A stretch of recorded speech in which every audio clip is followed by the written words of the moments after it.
കുട്ടികളുടെ മുന്നിലിട്ട് കുട്ടികളുടെ ഷോക്ക് ഇതുവരെ വിട്ടുമാറിയിട്ടില്ല. പ്രസാദിന്റെ അച്ഛനും അമ്മയും പെങ്ങളും ഒക്കെ അവരുടെ കണ്ണീര് നമുക്ക് കണ്ടില്ലെന്ന് നടിക്കാൻ പറ്റുമോ? വേണ്ട കുഞ്ഞെ, അവരൊക്കെ വലിയ വലിയ ആളുകളാ. എനിക്ക് ഇവളല്ലാതെ വേറെ ആരുമില്ല. കൊള്ളാവുന്ന ഒരുത്തരെ ഇവളെ കൈപിടിച്ചു കൊടുത്ത് മനസമാധാനത്തോടെ മരിക്കണം എന്നാ എന്റെ ആഗ്രഹം. ശരി, പ്രസാദിന്റെ കൊലപാതകത്തിൽ നിന്ന് നമുക്കങ്ങനെ ഒഴിഞ്ഞു മാറാൻ പറ്റൂ? ഒരു തരത്തിലും നമുക്കില്ലേ പങ്ക്?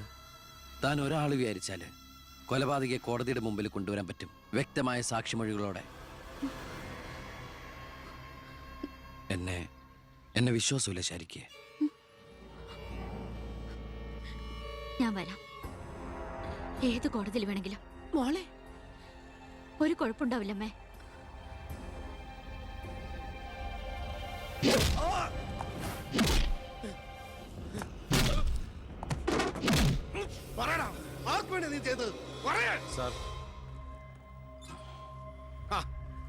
ഇവനാണ് മുഖ്യപ്രതി, വെട്ടൂർ ശിവൻ. ഇതൊരു രാഷ്ട്രീയ കൊലപാതകമായി വളച്ചൊടിച്ചതിന് പിന്നിൽ ആരാണെന്ന് ഇവൻ അറിയാം. പക്ഷെ നീ കാരണം എന്റെ പെങ്ങള് പോലീസ് സ്റ്റേഷനായി പോയി. സാറിവിടെ നിൽക്കണോ? അല്ലെങ്കിൽ ഞാൻ നിന്നെ കൊണ്ട് പറയിപ്പിച്ച ഞാൻ നിൽക്കുന്നത് താൻ കാര്യാക്കണ്ട. കൊടുക്കടോ, തന്റെ പെങ്ങളെ കെട്ടായിരുന്നവനല്ലേ ഇവൻ കൊന്നത്. അപ്പൊ പിന്നെ ഞാൻ ഇടിക്കുന്നതിനേക്കാളും പവർ തന്റെ കഴിക്കാം. നോക്കി നിൽക്കാതെ കൊടുക്കണോ?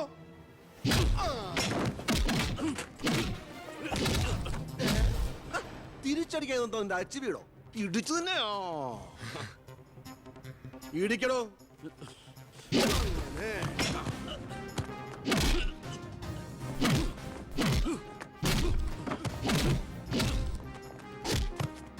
എന്താണോ നോക്കി നിൽക്കുന്നേ? ആ ട്യൂബ് മാറ്റിയിടാൻ പറഞ്ഞത് എത്ര ദിവസമായി? പോയി മാറ്റിട്ടോ.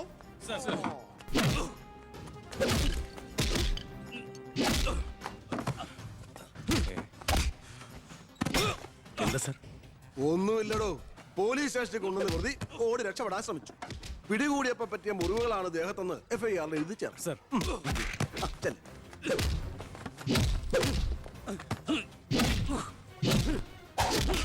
പറയടാ, ആര് പറഞ്ഞിട്ടാണ് നീ ചെയ്തത്?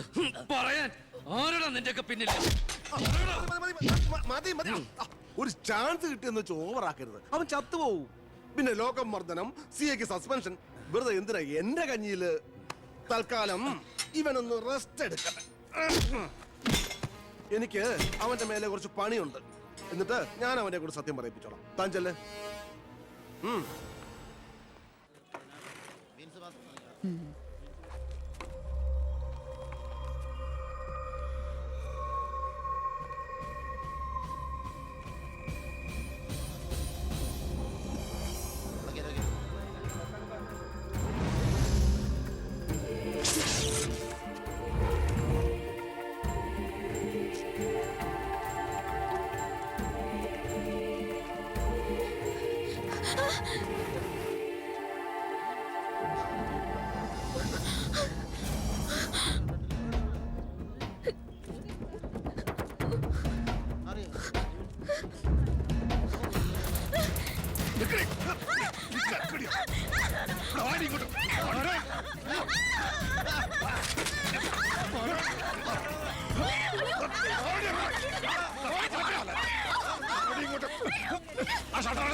നീ എന്താ കോടതി പോണെന്നോ സാക്ഷി പറയുന്നൊക്കെ കേട്ടല്ലോ?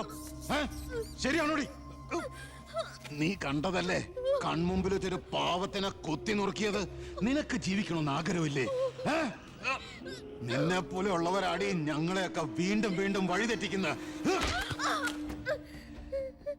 പേടിച്ചു പോയോ? ഞാൻ അങ്ങനെയാ, പെട്ടെന്ന് വയലന്റ് ആയി പോകും. മോള് കോടതി പോണം. ഒന്നും കണ്ടിട്ടില്ല, ആരാണെന്ന് അറിയില്ല. അങ്ങനെ സാക്ഷി പറഞ്ഞാ മതി.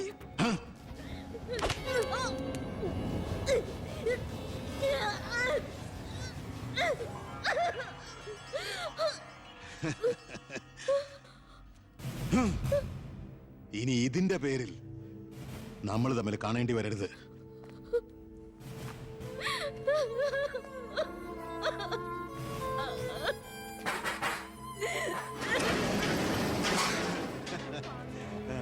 വാടാ.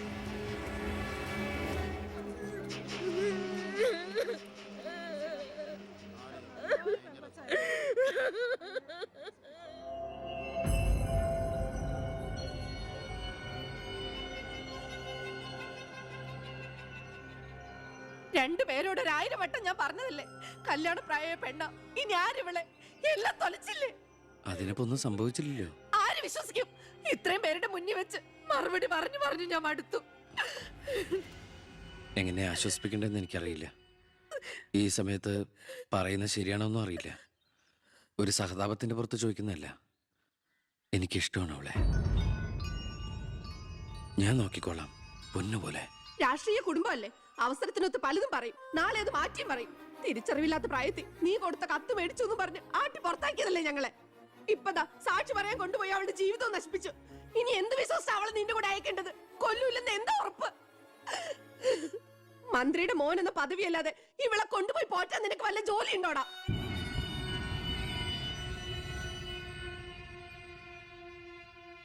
ഇനി മേലാൽ ഇമാതിരി വർത്താനം പറഞ്ഞ് ഈ വീടിന്റെ പരിസരത്തെങ്ങാനും വന്ന ദേവകിയുടെ ശരിക്കുള്ള സ്വഭാവം നീ അറിയും. അമ്മേ, നീ ഒന്നും ഉണ്ടായിരടി. ഇറങ്ങി പോകുന്നുണ്ടോ?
നിന്നെ ഒഴിവാക്കി നിന്റെ പെങ്ങളെ എങ്ങനെ കെട്ടിക്കാൻ പറ്റുമെന്ന് ആലോചിച്ച് നിന്റെ അച്ഛനും അളിയന്മാരും കൂടി തലമുണ്ടാക്കുമ്പോഴാ ദൈവം ഇങ്ങനൊരു അവസരം എന്നെ മുന്നിൽ എത്തിച്ചെന്നത്. ആദ്യം നിന്നെ സപ്പോർട്ട് ചെയ്യുന്ന CI വിജയനെയും ഗ്രൂപ്പിനെയും ഒരു അന്വേഷണത്തിന്റെ ചുമതല കൊടുത്ത് ഞാൻ സേലത്തേക്ക് അയച്ചു. ഇനി ഇവിടെ വെച്ച് നിനക്കിട്ട് തന്നാലും കൊന്നാലും ചോദിക്കാൻ ആരുമില്ല. പക്ഷെ എന്ത് ചെയ്യാൻ പറ്റും? നീ എന്റെ അളിയനാകാൻ പോലെ. ഒരേ ഒരു അളിയൻ. ഒരു പ്രതിയെ പിടിച്ചാൽ 24 മണിക്കൂറിനകം കോടതിയിൽ ഹാജരാക്കണമെന്ന നിയമം. പക്ഷെ നിന്റെ കാര്യത്തിൽ ഞാൻ പറയുന്ന റൂൾസ്. എന്തായാലും എന്റെ കല്യാണം കഴിയുന്നവരെ അളിയൻ ഈ മുക്കയും ക്യാമ്പിൽ തന്നെ കിടന്നു എന്റെ ഈ കല്യാണക്കുറിയും വായിച്ചോണ്ട്. എന്നാ പിന്നെ കല്യാണത്തിന് ശേഷം തറവാട്ടി നമുക്ക് കാണാം. വരട്ടടാ അളിയ.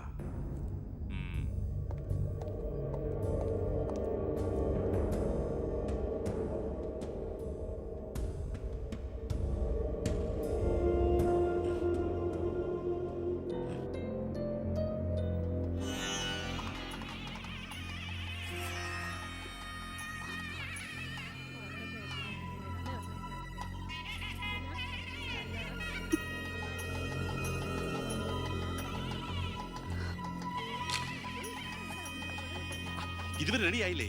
വരനും കൂട്ടിൽ ഇപ്പൊ ഇങ്ങ് എത്തും. ഇപ്പൊ റെഡിയാവും. അവിടെ നടാം. പവിത്ര, ഓ. ഉണ്ണിയെ കുറിച്ച് വല്ല വിവരവും കിട്ടിയോ? ഫോണിൽ കിട്ടിയപ്പോ ഞാൻ വിവരം പറഞ്ഞതാ. അവനെന്തോ തിരക്കിലാണ്, വരാൻ പറ്റില്ല എന്ന് പറഞ്ഞു. അത് ശരി. സ്വന്തം പെങ്ങളുടെ കല്യാണത്തിനെന്ന് അവന്റെ ഒരു തിരക്ക്. അവനിങ്ങ് വരട്ടെ. പിന്നെ പബ്ലിക് വല്ല അടിച്ചു കയറുന്ന ഓഡിറ്റോറിയം ഇപ്പൊ തന്നെ ഫുള്ളാ. അതൊക്കെ ഞാൻ നോക്കിക്കോളാം, വേറെ കുഴപ്പമൊന്നുമില്ല. മകളെ എല്ലാം റെഡിയാ?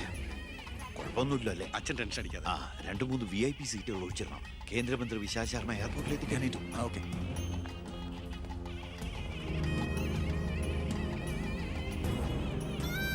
മോളെ,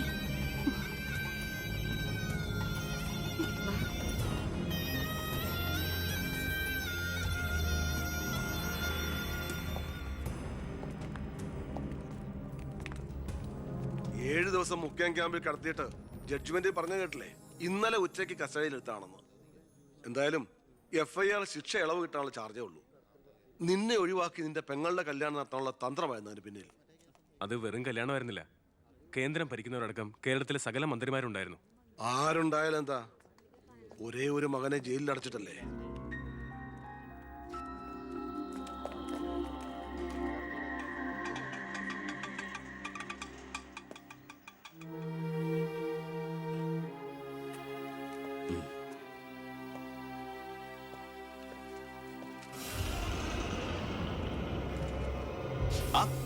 ഇതാര്? അളിയോ?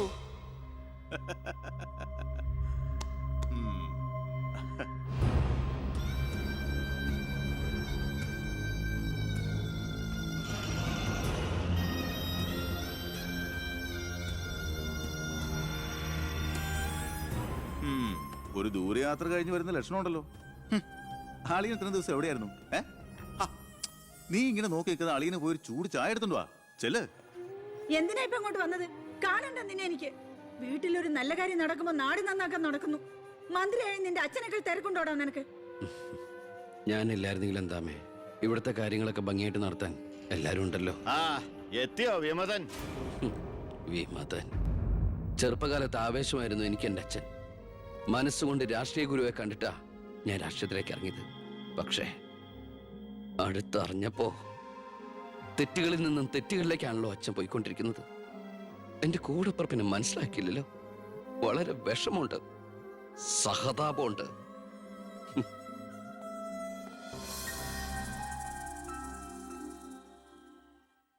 കൂട്ടക്കൊല നടന്നതിന്റെ പിറ്റേന്ന് മൈതാനത്തിലെത്തിയ ഭഗത് സിംഗിന് അവിടുത്തെ കാഴ്ചകൾ കണ്ട് സഹിക്കാൻ പറ്റില്ല. ചോര പുരണ്ട ഒരു പിടി മണ്ണ് കയ്യിലെടുത്ത് ആ ബാലൻ പ്രതിജ്ഞ ചെയ്തു, ഞാൻ എന്നെ തന്നെ രാജ്യത്തിനായി സമർപ്പിക്കുന്നു. എന്താ അവിടെ നോക്കട്ടെ, എവിടുന്നത് ചോദിച്ചാടില്ലേ? അന്ന് കണക്ക് സാറിനെ വെട്ടിക്കൊല്ലാൻ വന്നില്ലേ, അയാളുടെ കയ്യിൽ നിന്ന് തെറിച്ചു പോയതാ. സർ, ഇതാണ് ആ ഫോൺ. പ്രസാദ് കൊല്ലപ്പെട്ട സമയത്ത് പ്രതിയിൽ നിന്ന് നഷ്ടപ്പെട്ടതാണിത്. സർ, പ്രസാദ് കൊല ചെയ്യപ്പെടുന്നതിന് മുമ്പ് ഈ ഫോണിൽ നിന്നുള്ള ലാസ്റ്റ് ഔട്ട് ഗോയിങ് കോള് മന്ത്രി ബാലഗംഗാധരന്റെ ഫോണിലേക്കായിരുന്നു. റിമാൻഡിൽ കഴിയുന്ന പ്രതിയെ വീണ്ടും ചോദ്യം ചെയ്തപ്പോ മന്ത്രിയുടെ പങ്കിനെ കുറിച്ച് വ്യക്തമായ സൂചന ലഭിച്ചിട്ടുണ്ട് സർ. അത് മാത്രമല്ല സാർ, മണിമലയാർ ഡാം അഴിമതി കേസിൽ 2 വട്ടം നോട്ടീസ് അയച്ചിട്ടും മേനോ ഹാജരായിട്ടില്ല. തനിക്കിതൊന്നും ബാധമല്ല എന്ന മട്ട മേനോനുള്ളത്. ഇപ്പൊ വാറണ്ട് ഇഷ്യൂ ചെയ്തിട്ടുണ്ട്. എങ്ങനെയാണോ തന്റെ അച്ഛനെ ഇതിൽ നിന്നൊന്ന് രക്ഷപ്പെടുത്തിയെടുക്കുക? അച്ഛൻ ശിക്ഷിക്കപ്പെടണമെന്ന് ലോകത്ത് ഒരു മകനും ആഗ്രഹിക്കില്ല, ഞാനും. പക്ഷെ ആര് കുറ്റം ചെയ്താലും ശിക്ഷിക്കപ്പെടണം സാർ, പ്രത്യേകിച്ച് ജനങ്ങൾക്ക് മാതൃകയാകേണ്ടവർ. ശിക്ഷയിൽ നിന്ന് രക്ഷപ്പെടുമ്പോഴാണ് വീണ്ടും വീണ്ടും തെറ്റുകൾ ചെയ്യാനുള്ള ആത്മധൈര്യം കൂടുന്നത്. ഇത് അച്ഛനെ രക്ഷപ്പെടുത്തലായി നമുക്ക് കണക്കാക്കാം. തെറ്റുകൾ തിരുത്താനും പശ്ചാത്തപിക്കാനുള്ള ഒരു അവസരം. ഒരുപക്ഷെ ഇതിലൂടെ ഒരു മനമാറ്റം അച്ഛനുണ്ടായാൽ. അല്ലേ സാർ? കൂടുതലൊന്നും ഇക്കാര്യത്തിൽ എനിക്ക് പറയാനില്ല.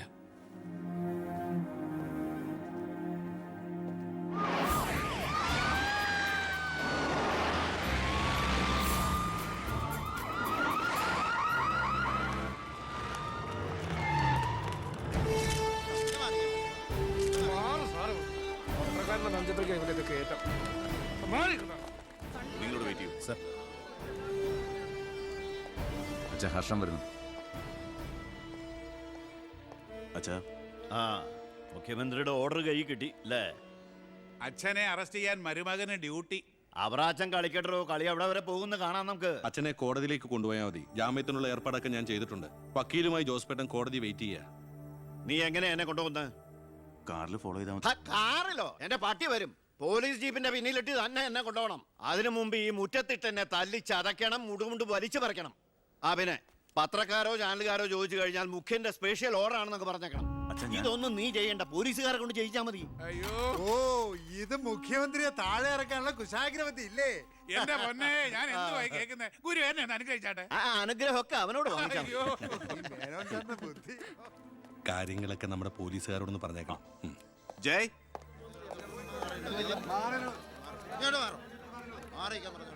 പത്രക്കാരും ചാനലുകാരും ഒക്കെ റെഡിയാ. എന്നാ പിന്നെ തുടങ്ങിക്കും. നടക്കണം സാർ. പിടിച്ച് തള്ളണോ?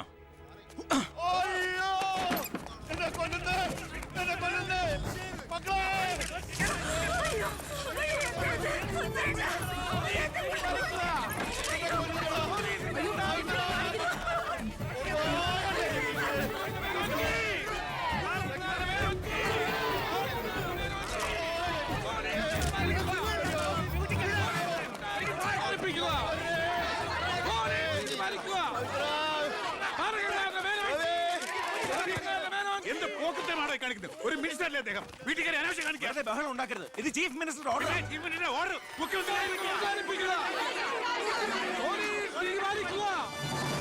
നമസ്കാരം. പ്രധാന വാർത്തകൾ.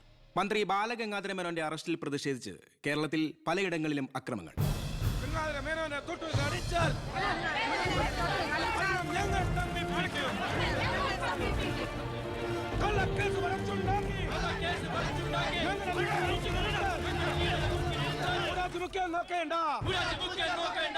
ഇപ്പോൾ കിട്ടിയത്